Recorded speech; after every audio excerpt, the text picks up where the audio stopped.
Do you know the 14 traits of successful chiropractors? We've interviewed some of the top chiropractors in the industry and have identified the common traits that they all share. Jump on over to www.chirobusinessmojo.com to get your free report today. Welcome to the Chiro Business Mojo podcast, where we deconstruct the methods, marketing, and mindset of successful business people and chiropractors from around the world. And now your host, Dr. Richard Day. Yes, I am Dr. Richard Day, and this is the Chiro Business Mojo podcast. Are you ready for some mojo? Mojo. I know I am, and I bet you are too. Well, today I'm talking with Dr. Ben Rall. Dr. Rall ran a 1,000-plus visit per week all-cash family wellness practice in the Midwest. His passion is paying it forward by teaching the big idea to those who have never heard it. And he proved that by consistently hosting 200 to 300 people in his monthly office lay lectures. His clinical and practice success has allowed him to help manage over 450 chiropractic clinics across the globe. He's helped to open clinics in Africa. He's traveled around the world teaching chiropractic and delivering care, and even provided care for the Olympic athletes during the 2012 Olympic Games in London. Welcome, Dr. Ben Rall. Well, thank you very much for having me. It's always funny listening to your bio. It tells a little bit of the story, but the bottom line is that I really just love teaching the principle, and so whether that's one person or 1,000 people, that's really my passion, and so hopefully through today's interview, we can help doctors that maybe have that same heart but are having a difficult time helping other people get that we can give them some tips and some suggestions there. So thanks for having me. You bet. I appreciate you coming on and sharing your story with us. Now, before I go too far, did I pronounce your name correctly? Is it Rall? Yeah, it's Rall. It's, that's it. Some people call me other things. Being chiropractors, we get called a lot of things, but I've been called worse. Right. Yeah, that's my name. Well, so how long have you been practicing? Well, I graduated in 2004 from Northwestern Health Sciences up in Minneapolis. Not necessarily known as the most principled school, but that's where I practiced, or that's where I graduated from. So about, what is that now? We're going 2017, so 13 years, believe it or not. All right. How did you originally become a chiropractor? What made you want to become one? Yeah, that's an interesting. Depending on how we define becoming a chiropractor, right? I think I became a chiropractor in my third trimester, listening to Reggie Gold speak, and that was a life-changing moment. A lot of times when I ask other doctors, like you're asking, when did you become a chiropractor? Like I usually ask them, when did they get the big idea, right? And for me, that was Reggie Gold. Now the backstory would be that. I grew up, and my stepfather, who was a fireman, and he was also a hard, kind of a woodworker and worked with his hands a lot. And I had done some construction work in the past, and I liked using my hands. And my mom was a social worker, but I watched that lifestyle of social work almost, literally, almost get her so overwhelmed and stressed out that she was, losing her health due to her work. So I wanted to help people. And I wanted to use my hands, and that was really all I knew about chiropractic. I'd grown up going to chiropractors, here and there, not necessarily as a model of healthcare, but go there and see chiropractors. But then when I got to Northwestern, and somebody sat me down and told me the big idea, or shared with me the big idea, there was no turning back. Matter of fact, I called my wife, who was my fiance at the time, and she was finishing up law school, and I got in the parking lot. I called her up and I said, honey, I'm throwing away my stethoscope. I'm, throwing away whatever the other thing is called. I don't even remember. And she said, you're crazy. And she hung up the phone on me. And I can't explain it other than when you know something is right. And listening to Reggie do basically he did his chemistry of life talk, and to listen to him do his chemistry of life talk, I knew it was true. I just knew it was true, and there was no going back. So that's a long answer to your question, but that's the answer to that. Well, that's a great answer. Now, for those who are not familiar with Reggie Gold, tell us a little more about that talk and maybe some of the things that really got you fired up at that point. Yeah, and I'm probably actually going to get a little choked up. Reggie changed my life, and not even because we were necessarily personal friends. I mean, I did spend a little bit of time with him, but nothing, like any of the leaders. But when he sat down and described how the body's designed to heal. I mean, if you've never listened to Chemistry of Life, it's on. You can YouTube it. You can actually watch Chemistry. I would encourage you to watch it 100 times. And it sounds it might sound, some people might listen and say, well, that's old stuff. That's outdated. That's probably not maybe some of the listeners that you have, but man, it is as true and as irrelevant today when you talk about the innate healing power of the body. And I'm not trying to go on this philosophical rant, but I just got done doing a talk. Literally, I was hustling to get on the interview because I just finished giving a talk to a group of healthcare professionals and medical doctors, and I was talking about this. I was talking about the philosophy of a vitalistic model of healthcare. It happens to be chiropractic. And so when I watched Reggie walk through how the body's designed, how the body makes every chemical in your body, when the hormone is needed, the enzymes in your body are created, it's all managed and coordinated to the nerve system. And, he said those simple things like, the body, nobody's ever had a headache because they have a deficiency in aspirin. And I know those things sound so simple, but they were so profound to me. And I've never forgotten the profoundness of that. And so the other thing, I had this old CD, and people that I'm real old already, there's these things used to be called CDs, you put them in your car and listen to them. And I had a CD of Reggie Gold giving a different talk, and he said, if you were the only one that knew about chiropractic, would it survive? And that has been a haunting thought in my mind since then, because when this great truth of the body's ability to heal is revealed, and you wake up to it, the scales are ripped off your eyes, you just go, oh my gosh. First of all, usually you say, oh my gosh, this is amazing, and you're grateful to understand it for yourself. But then usually some period of time after that, you go, oh my gosh, others need to know about it. And that's really that, I don't even know what the right word is, but you become this, evangelist, if you will, for chiropractic and how the body heals and how the body functions. And there's never been a greater need for that reality or that truth to be told. So again, long answer to your question. But well, that really brings me to why I do this show. If there's another hat that we wear, and that's the business hat, but if we're not in business, it makes it very difficult, or if we're struggling in business, it makes it difficult to spread that message and affect people's, bodies and lives if we're worried about our own ability to survive as a business entity. So let's shift now and talk to you a little bit about your own startup experience. Take me back to when you graduated. You're so excited. You have that piece of paper in your hand, but now it's time to go either work for someone or start a business. What was your mindset? This is going to surprise you maybe at the point that we're already at in this interview when I tell you the next part of the story. So I wake up to the big idea with Reggie Gold. I'm at Northwestern Health Sciences where, they're not really, supportive of the philosophical basis of chiropractic. And so I actually started a philosophy club there and was part of that and bringing in speakers. And I was traveling to as many seminars as I could. And Gonstead Chiropractic ended up being a big thing for me at that time in my life, just teaching me about specific correction and x-ray analysis and things like this. And so I also, and I will paraphrase this very quickly, I had my own personal chiropractic miracle story as well.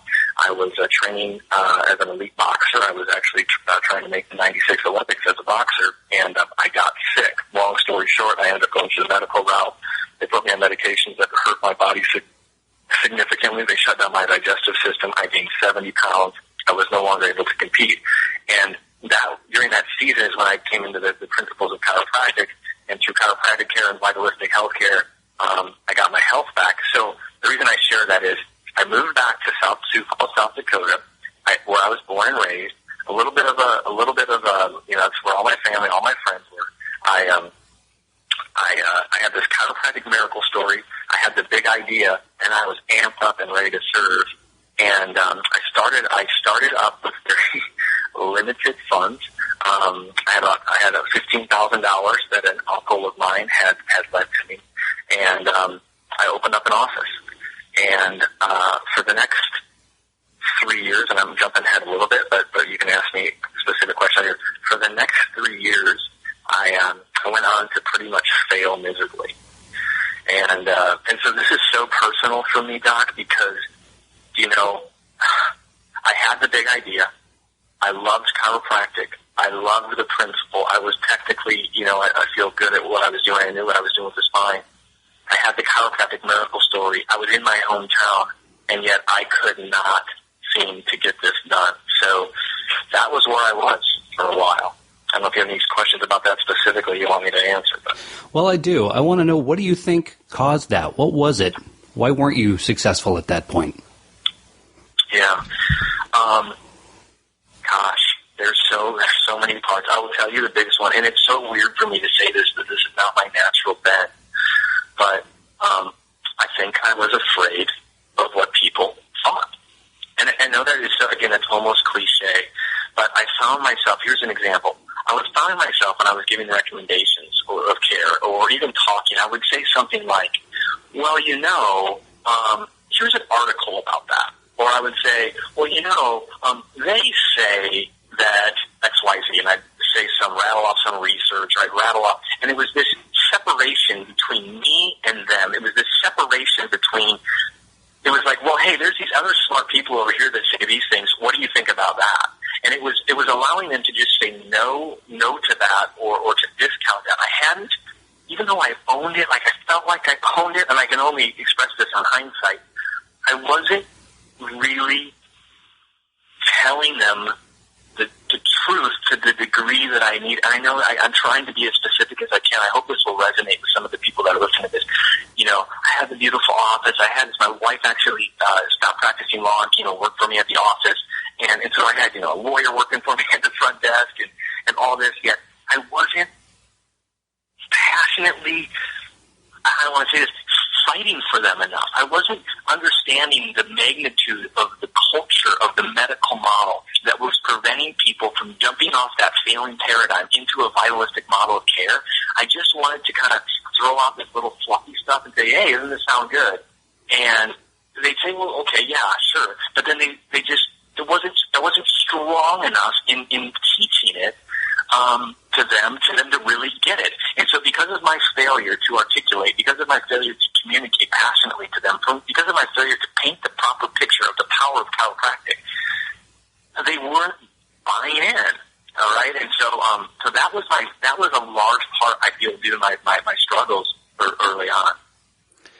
Well, what changed? When did you have that aha moment where you said, this isn't working, I have to change my approach? And what was that change? How did that come about, and what did you do?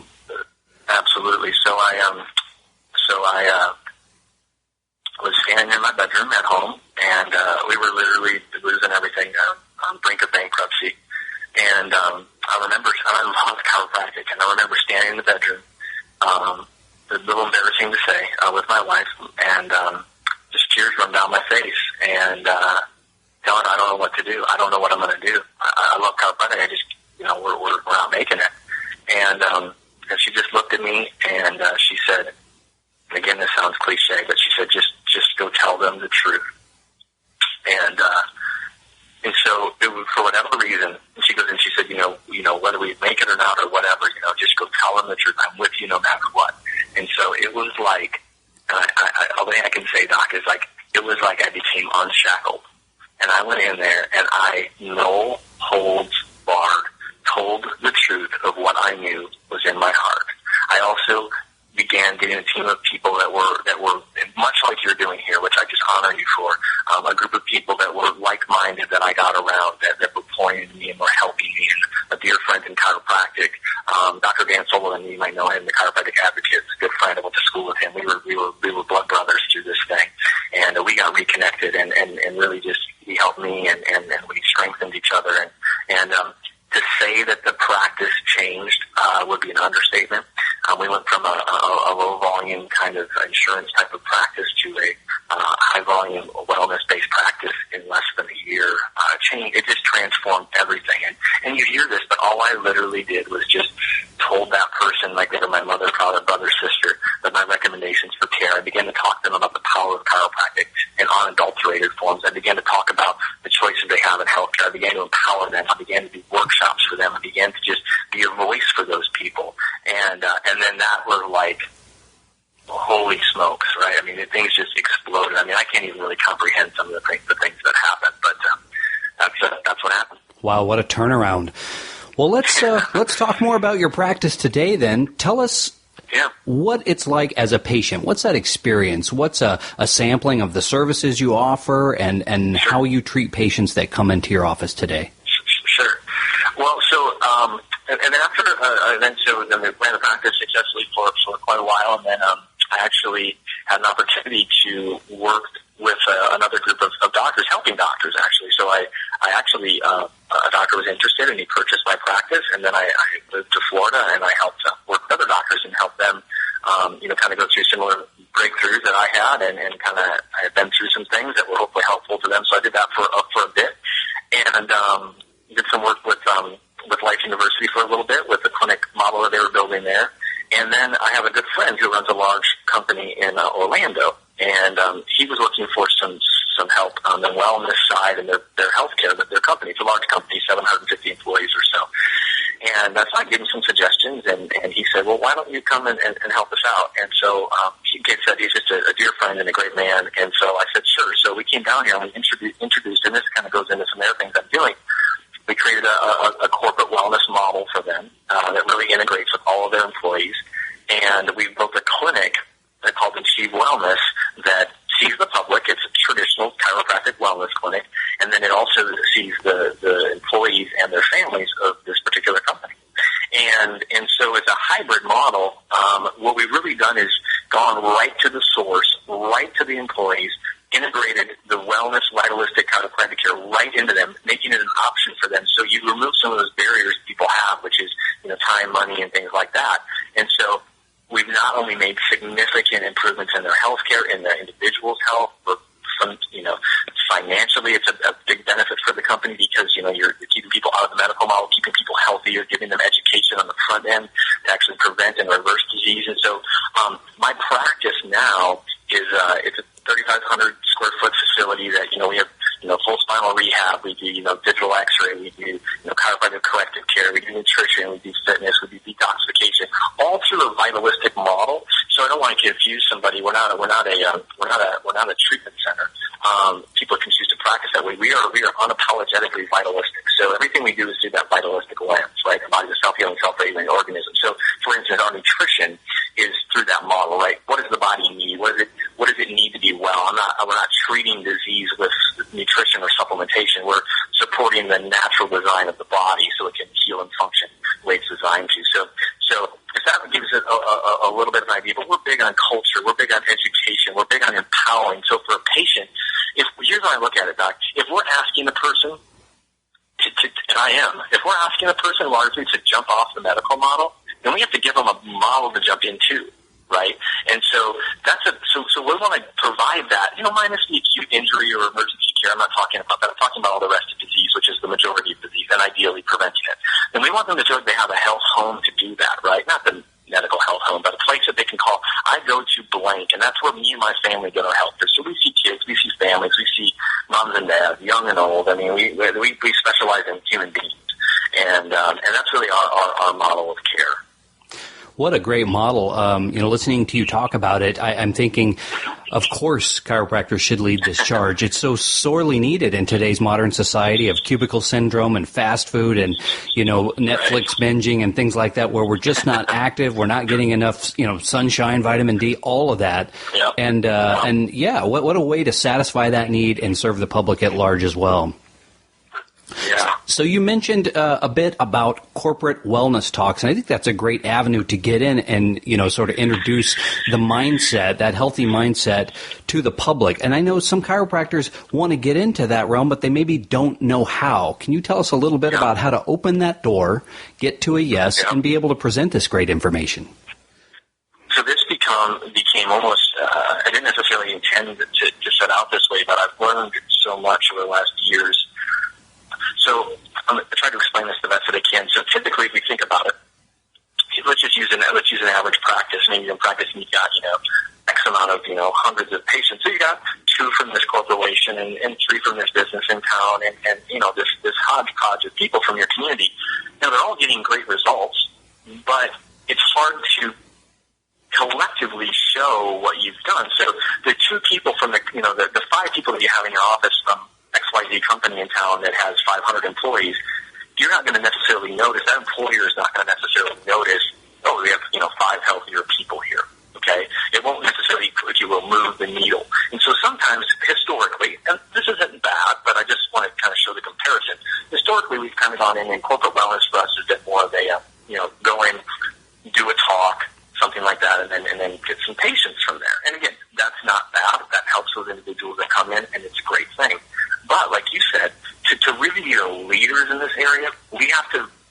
reevaluate that approach and really find ways to integrate with them. So I wrote a book, and it's called Cooperative Wellness. It's, obviously a little bit of the play on corporate wellness, and I outline in there much of what we're talking about. How do you take and integrate a vitalistic model of healthcare into a corporation of all sizes, from 5 employees to 1,000 employees? Here's the part that I want doctors to know. The employer is wildly on your side. And what I mean by that, here's the freedom that I love. So imagine a company that is, in America, the employers largely fund insurance for their employees. So they want employees that are healthier and not going to the doctor as much, because if they are, then it costs them more money, okay? And then all the other soft costs that go along with that, absenteeism and loss of production, all the things that we would know to be true, migraines and headaches and drugs and all that, okay? So it allows you to come in a very win-win-win situation. The win for the employer, healthy employees, lower medical spend, okay? A good perception of care for your employees, right? They feel valued, they feel cared for. For the employees, they're getting healthier, they're getting empowered, they're getting prevention care, they're getting wellness. All the things that chiropractic, all the things we know to be true there. And then for you get to tell the truth, okay? I mean, you get to, the way I love about it is you get to come in and say, we're going to try to keep you off of drugs, right? I mean, in the sense that, because that should be the goal. It's like the talk I gave this morning. There's all these healthcare people talking. I said, ultimately, the model of healthcare should be, we should love empty hospitals. I mean, in theory, right? I mean, if you really believed in that, you'd say, well, we want people healthy. We want people not on drugs. And so we're actually coming in and saying, we're that solution for you. Okay, now again, this takes education, and it takes you having to have that conversation at high level, CEO, CFO, and I outline that in the book. But I would encourage doctors, do not back away from the vitalistic model of care. And I use that word a lot. I think, people are onto that, certainly in our profession. It's literally a new lens. And so I have had open door here at this company. And so if you can come to an employer and say, we can save you money, we can help your employer be healthier. Now, here's the caveat, and this depends on the relationship that you have with the employer. Some employers will offset that. We've built a cash model where the employer, through his desire to have this as part of his company, a larger company, so he can do this, he supplements and pays for a majority of that care for his employees because he believes in it so much and he understands the value of that. And he's, the company, it makes sense for them to do that because of all the savings that they have. Different companies of different sizes. You can come up with plans that work with that company. Some of them are shared where the employer pays a portion, the employee pays a portion. I would encourage, I'll tell this to the doctors, I would encourage them to keep that in a cash-based model for a lot of reasons. It keeps you honest. It keeps you building value for them. And it keeps them out of the insurance model, which is used against them later on. My point with that is, for example, if you took a company of 100 people and all of a sudden you went and got them all under chiropractic care and were running that through the insurance company will actually use that against you later on. They'll say, well, look at all these people that you have going in and for back pain. That's a simple example, right? But that's my point. So then the next year they come in and instead of lowering your rates, they raise your rates because they say, look at all this increased utilization. Or if you do it outside of the insurance model, it's a cash-based wellness model, then your utilization rates go down, your medical spend goes down, and you actually have a healthier group of people, and then your rates go down the following year. And if you're in a self-insurance model, you get a huge percentage of the savings because the medical spend that did not occur because people are well and not sick. So, again, that was a little bit of a long answer, but the last piece I'd say about the corporate wellness from this perspective is this.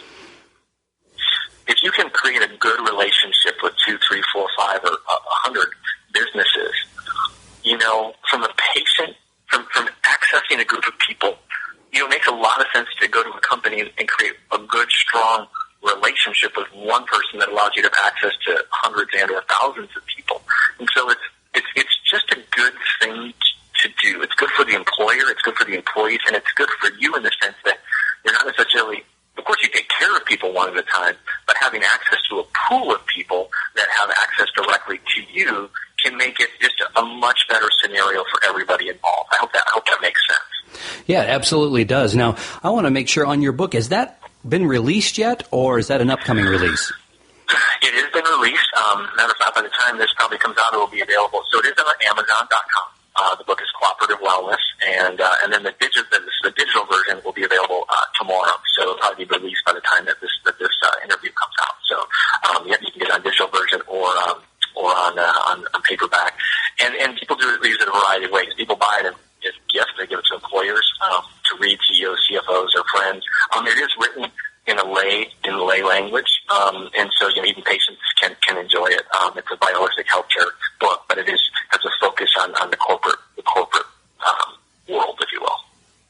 Well, we will definitely link to that in our show notes so that our listeners can check that out and grab a copy for themselves.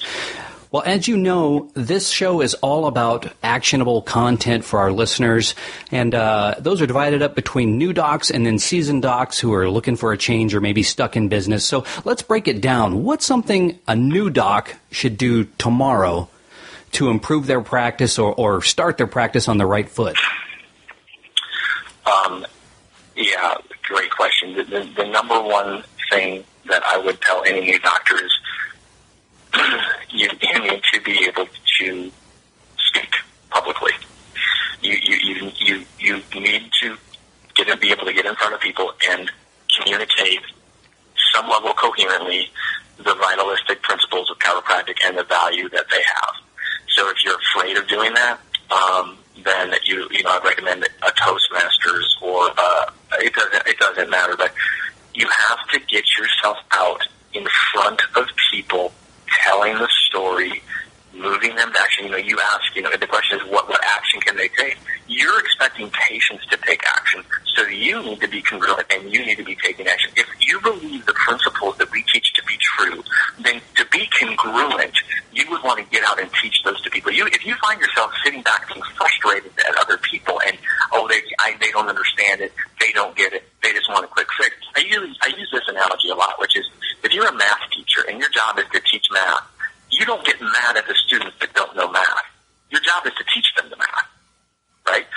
So we oftentimes get this bitterness or this chip on our shoulder sometimes as chiropractors. We get mad at the public, if you will, because they don't get it. Well, you're their way to get it, right? So if you're a new doc, this burningness that you have to get out the message to people, work on your ability to speak and communicate, and I don't know any other way of doing that other than doing that. So I would do things, I'd scour it. I would offer to speak anywhere. When I started chiropractic school, I had a Toastmasters group that I was a part of, and I started doing speaking contests, and I didn't win them, I just did them. And then I would speak anywhere. I spoke at nursing homes, I'd speak at bagel shops. I'd email people. I'd say, hey, I come in and do different health talks on a variety of topics. If there's ever a time you want us to come in and speak, let us know. And I did my first probably year, even though this is an irony, I did probably 80 talks my first year in practice and still failed miserably. So parties say, well, that isn't very good advice. Well, the problem was it took me that long to get good at doing that. It took me that long to get good at communicating to people. You can do a talk and do it terrible, right? But you have to be willing to get out there and share the story. And again, that sounds, for some people, share the story. I've heard that a million times. I don't know, but if you do that and you do it well, your new problem you'll have is how do I manage all of the people that want help? Okay, because when you speak the truth about hope, health, and healing, they will want your care, and they should want your care. So you need to get out there, and you need to tell people the story. And then when they're in your office, you need to be committed to that education process as well. So it's the same rules inside the office as it is outside the office, in my opinion. So is that the same advice you'd have for the experienced doc who's stuck or looking for a change, or is there maybe something else you think that person should look at? Yeah, no, I think it's different to an experienced doctor. I mean, to the experienced doctor that's experienced some level of and I use this term loosely, success. And what I'm going to define success as is, people that are engaged in the wellness, chiropractic modeled healthcare. So if they're there and they're not necessarily worried about, can they make rent this month or something. The next evolution for a chiropractor, in my opinion, in practice model of chiropractic, is developing a team. So I've seen it way too many times, especially in my experience with coaching other doctors, which was the ego. And this is going to get into a little bit of a touchy topic here, but sometimes the ego and the poor team development skills that a doctor has. So you need to see your next step in chiropractic as an experienced doctor is developing your team. Not developing your team by bossing them around and telling them what to do and being a jerk. I mean, pouring into them about what they do, encouraging them, serving their needs. I have a pastor friend of mine, and my pastor, and he's a dear friend, and he's been doing it for 40 years. And I said, and they run a very large church, and I said, what's one of the, what's some leadership things that you've learned over those years? And the one that he said that always stuck with me, he said, most of my meetings, Ben, he said, I sit down with the person, whatever role that person's in, and I say, what do you need from me? And I thought, man, that's so, here's this big guy, tens of thousands of members church and all that, yet he's sitting down with the director of whatever and saying, what do you need from me? How can I help you? And if you did that with your team, so some team might be struggling with their understanding of chiropractic. They might be struggling with time management. They might be struggling with communication on their own. It isn't just about yelling and bossing them around, right? It's about pouring in them. I want to develop my team into rock star people. And so I see this, the bottleneck I see in almost every office is the doctor's ability to build a strong team. So neuropractice, you just got to get out there and preach and teach and share and all of that, right? And build up your tribe. Experienced doctors, you can't do it all yourself. You need to get a team around you that believes in what you're doing, believes in vitalism, teach them the principle, get the big idea. And there's no reason that they can't absolutely get the big idea as much as you do. There's no reason. My wife, she's an attorney, and she gets the big idea more than I do. Okay, so there's no reason that you get to see that in your mind, though. Same with the patients. There's no reason the patient can get the big idea just as much as you do. So it's this evolution of leadership, I guess I would call that. Well, that's some great advice from Dr. Ben Rall. I want to shift now, and let's talk about success, the big idea of success. It means something different to everyone. To you, when you think of the word successful, who do you think of and why?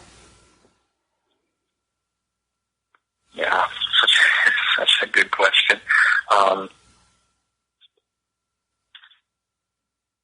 It reminds me of a story, or I don't know what you'd say, but there's all these,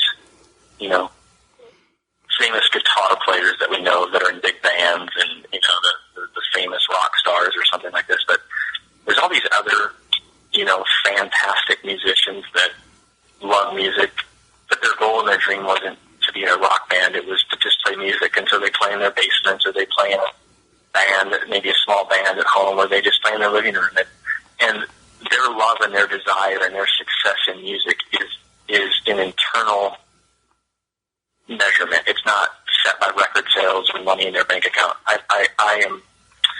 I'm very sensitive. To me, success is not money. Success is influence and impact, and that is congruent with the life that God has put in front of you and the call that God has put in front of you to do. It's hard for me to outside judge success of somebody else, and I would never try to do that.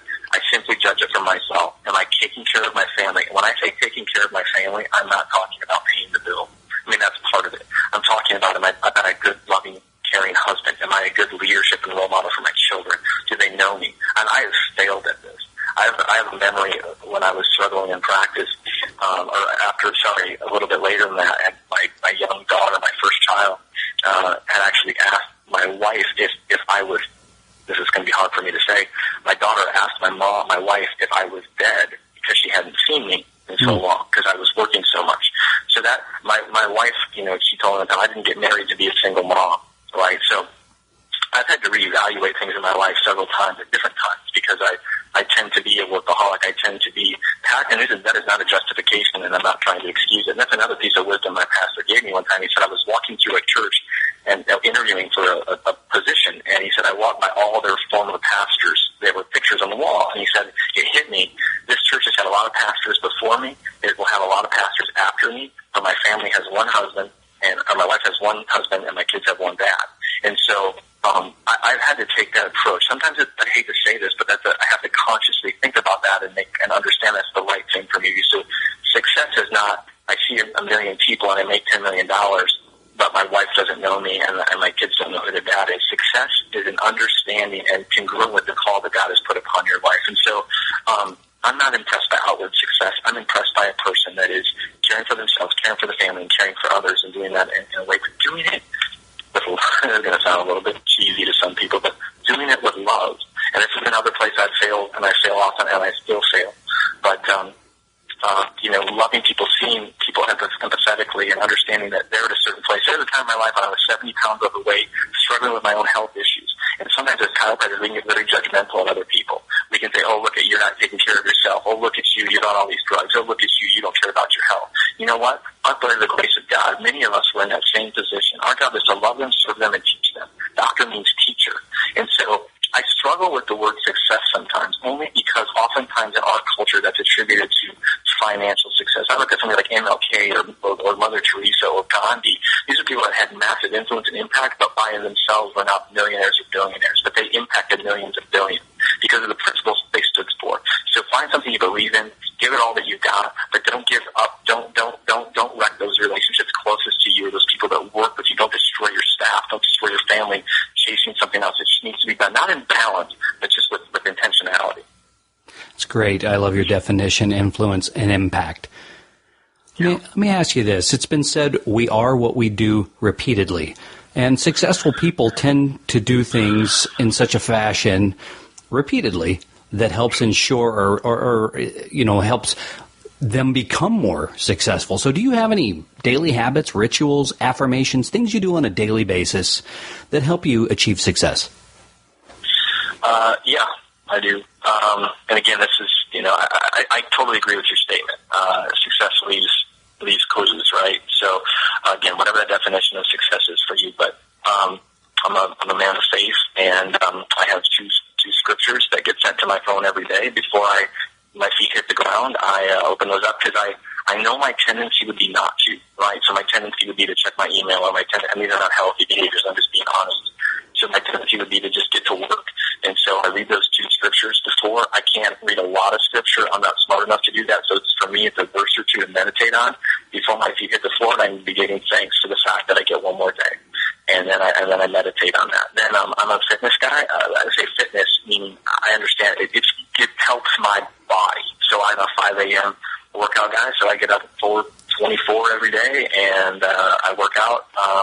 After that, for an hour in the morning, come home, kiss my family, kiss my kids, and then I go start my day.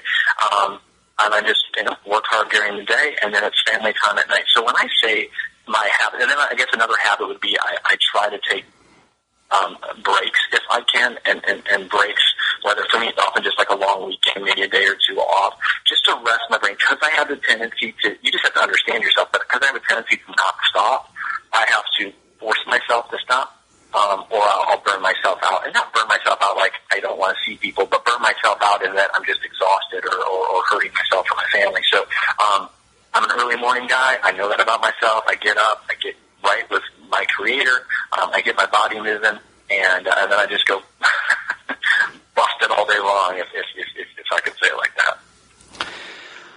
Well, we are now approaching the saddest part of the interview, and that's the end. But before we go our separate ways, I do have some final thoughts. Do you have a favorite book you recommend to Mojo Nation? It's so funny. I'll give you a couple of thoughts on that. So I did, of course, again, that's for some people that might disagree with this, but the Bible certainly has changed my life, so I have to say that. But in addition to that, I had a couple of books that changed my life. One of them in particular, it's weird, I would say the Bible, and then the next book I'm going to recommend is a book by Ayn Rand, The Fountainhead, and again, or Atlas Shrugged, excuse me. They're both great books, but I read Atlas Shrugged at a point in my life when I was really struggling in practice, and it helped me understand the value, and it helped me understand doing great work for people. Now I see that through a Christian lens, but Ayn Rand obviously being an atheist. So it doesn't, I only say the content in that book and that thought process in that book did change my life and help me understand that I have a responsibility to give the world all I've got.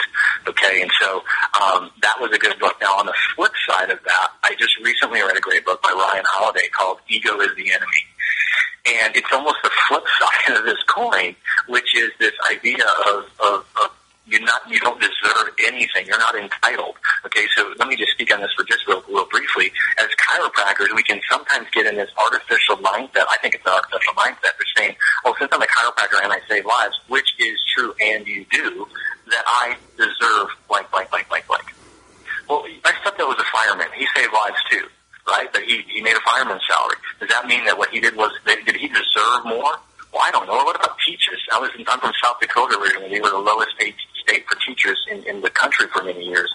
Does that mean that the teacher's job wasn't valuable? The value that should be ascribed and set is a value that should not be set by culture, regardless of the size of your paycheck. So ego is the enemy, keeps us in check and realizes, again, we have to do what's right regardless of the paycheck. I used to share stories sometimes about Navy SEALs. I don't come from a military family, but I'm I think it's amazing what these guys will go do and the hardships they'll go through for many times a menial salary and really little to no recognition. And I would often ask chiropractors, would you be a chiropractor even if you never made more than $40,000 a year? Would you still go do it? A lot of times I find in our profession we do it because we think, because we can make this great living. And I think that, to just get on my high horse here for a second, I think that's part of the problem many times because, if all the chiropractors just had more money, I don't think that we'd be taking the principle further. I think we have to first commit to teaching the principle and then all else follows. Now, all else follows might be material success. It may not be. That's not the point. We're doing it because it's right to do. Martin Luther King Jr., who made the stand in the civil rights movement, wasn't doing it for a paycheck, right? Matter of fact, it cost him his life. And so, I get fired up and I see chiropractic as a world-changing, principle that it is and a healthcare transforming principle that it is. And I would need to do that regardless. And so, those books help me kind of square away in my head value and then square away this idea that I'm not entitled to anything. My job is to serve. So I hope that's get me all fired up again. I hope that's helpful.